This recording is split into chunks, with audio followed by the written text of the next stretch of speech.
So obviously it's not a big part of the documentary that I'm making, but it's a big thing just in the culture as far as the deaths of Biggie and Tupac, and the connections to LA gangs in both of those scenarios. It's not something we need to get completely deep into, but do you want to give me maybe just like a very brief overview of just like what your experience was as far as the deaths of Biggie and Tupac, the people were involved, and maybe just kind of like broadly how it kind of affected the community? Because I think even when Tupac was killed, it didn't happen in LA, but Right. it was a known thing that once that happened, you guys were kind of aware, okay, there's going to be a lot going on now. Right. What was your experience just with that feud going on, those two famous rappers losing their lives, and the fallout from that? Well, obviously Tupac got shot and killed first. Our involvement with Biggie was very minimal because it happened in L.A. Now, Tupac's, even though it happened in Las Vegas, everybody knows it, yeah. And the Southside Crips were responsible for doing the shooting. We found out that the same night because Death Row Records, their entourage, they were Mob Pirus, which is a gang in Compton, but they were Pirus and the other side were Crips, and they didn't get along. And a few months prior to Tupac getting shot, some of the Southside Crips and the Mob Pirus were at a mall in California here, and they tried to take a chain away from one of the Mob Pirus, and these chains were really death row chains worth a lot of money, and only certain people got them, so they were prized possession. And these guys tried to take it away from them. So when the Tyson fight got over in Las Vegas, they saw the same guy that tried to take their chain, and they beat him up. So therefore, the retaliation, they killed Tupac. So our boss, Reggie Wright Sr., he got a call from his son because his son was head security of Death Row Records. And he said, hey, it's coming back to Compton, get ready, because the Southside Crips just shot Tupac. So that's when our involvement came, because it wasn't two days later that one of the main guys for Southside Crips was shot, and a 10-year-old little girl was shot in the crossfire. And so that's when everything broke loose in Compton. For the next 10 days, we had shooting after shooting going on between the Mob Pirus and the Southside Crips, which to me kind of just I'm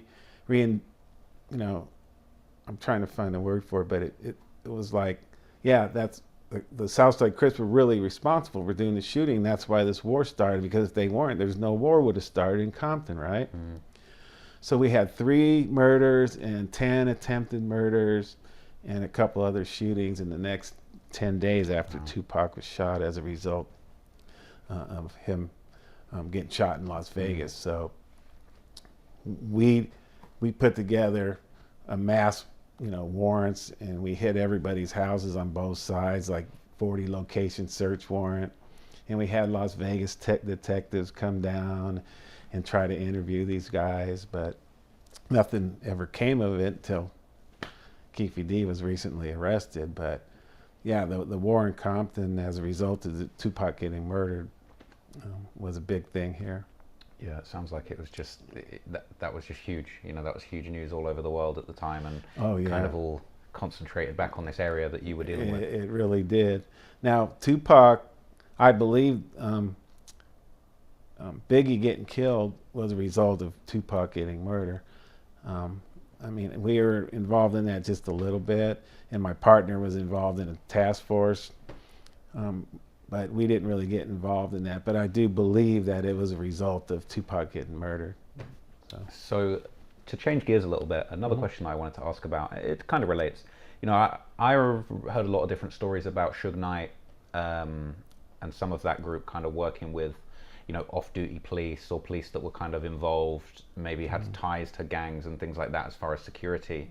There's been a lot of interesting stories that I've read about, that different police groups, gangs within police. Obviously, there's a lot of stories about Crash and the Rampart scandal and things like that. Right. What was your experience as far as kind of maybe the overlap between the police and the gangs, and maybe some of the kind of scandalous things going on in the force, whether or not that was something you encountered, or even just being aware of it going on in other departments?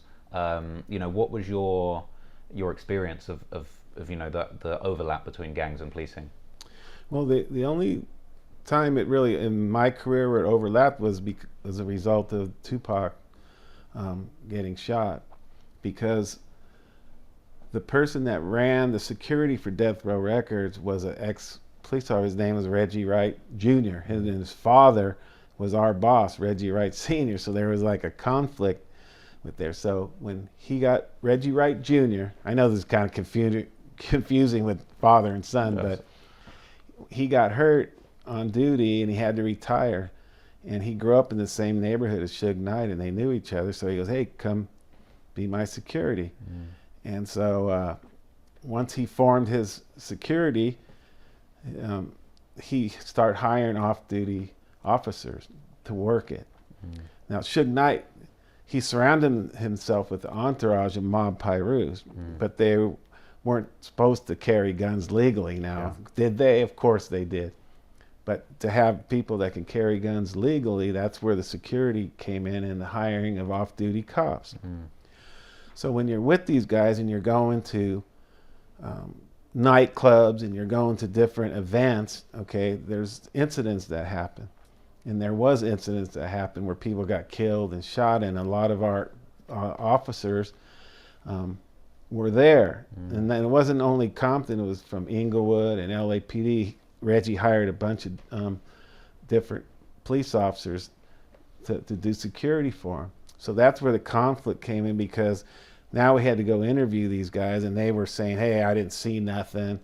I didn't do anything." So our chief, he said, "Hey, no more working for off-duty for Death Row Records, because it just doesn't look good for one, and there's a conflict, you know, between us and them, you know, the gangs." So he put a squash to it. So he wouldn't allow us to do it, but I'm glad he did that.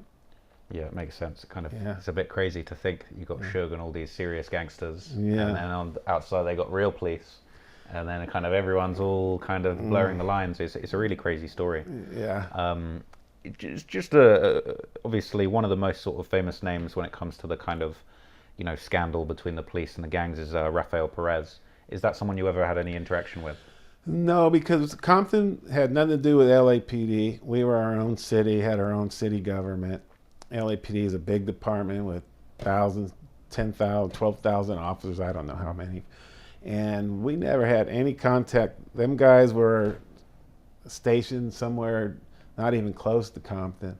So we never had any contact with them, and I never heard them working for Death Row Records either. But we never had no contact. That was a LAPD thing. So okay, understood.